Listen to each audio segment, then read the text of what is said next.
เจ้าชื่อเท้าหมงเฮกคณิตศาสตร์ปีซี่ต่อไปนี้ข้าพเจ้าจะมานำพาเจ้การสร้างแต่งรูปผ่านแว่นกงเนาะไปติดตามไปนำกันเลย ข้อ3ที่เขาให้มาแม่นวัตถุ AB ดังรูปเลยนี่เนาะซึ่งระยะวัตถุจะใหญ่กว่ารัศมีเอาไปเบิ้งแต้มแล้วเบิ้งไปนำกันเลยซึ่งเขาให้มาเป็นวัตถุ AB เนาะก็คือสิ่งที่ทวิตเขาจะคิดรัศมีแสงของ B ขนาดกับแกนต้นเมื่อไปถึงแว่นมันจะสะท้อนกลับไปผ่านจุดซูม F และที่2แม่เขาจะ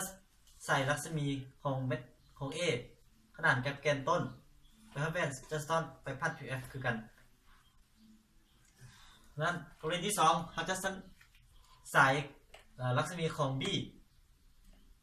ไปผ่านจุดครึ่งกลางของวงมุมไปติดแว่นเนาะต่อไปเขาจะใส่รัศมีของ A ผ่านจุดครึ่งกลางของวงมุมไปถึงแว่นจะสะท้อนกลับคืนนี่จะสะท้อนกลับคืนเนาะ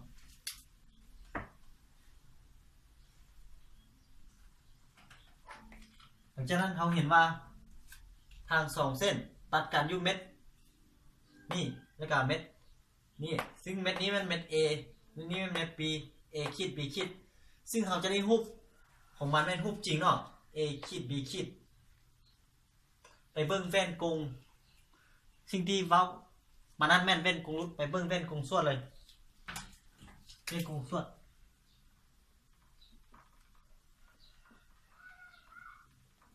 ดก็คือกันเลยมันจะคล้ายคือกันเลย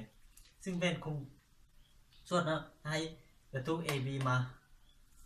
ทมิตเขาจะคิดรัศมีแสงของ B ขนาดกับแกนต้นหลังจากนั้นรัศมีแสงจะหักและคิดส่วนเกณฑ์ยาวไปผ่านจุด 0F แสงสะท้อนหลังจากนั้นเขาใส่รัศมีแสงจากเม็ดจุด A ใส่รัศมีแสงขนาดกับแกนต้นมันจะแสงสะท้อนจะมีส่วนเกณฑ์ยาวไปผ่านจุด F จุดซุ่มวิธีที่2เขาจะคิดรัศมีแสงไปกับจุดตรงกลางวงมุมจุดซีนตัวที่2รัศมีแสงของ A ไปผ่านจุดตรงกลางของ C เขาเห็นว่าทั้ง2เส้นมันตัดกันอยู่เม็ดนี่แล้วกับเม็ดนี่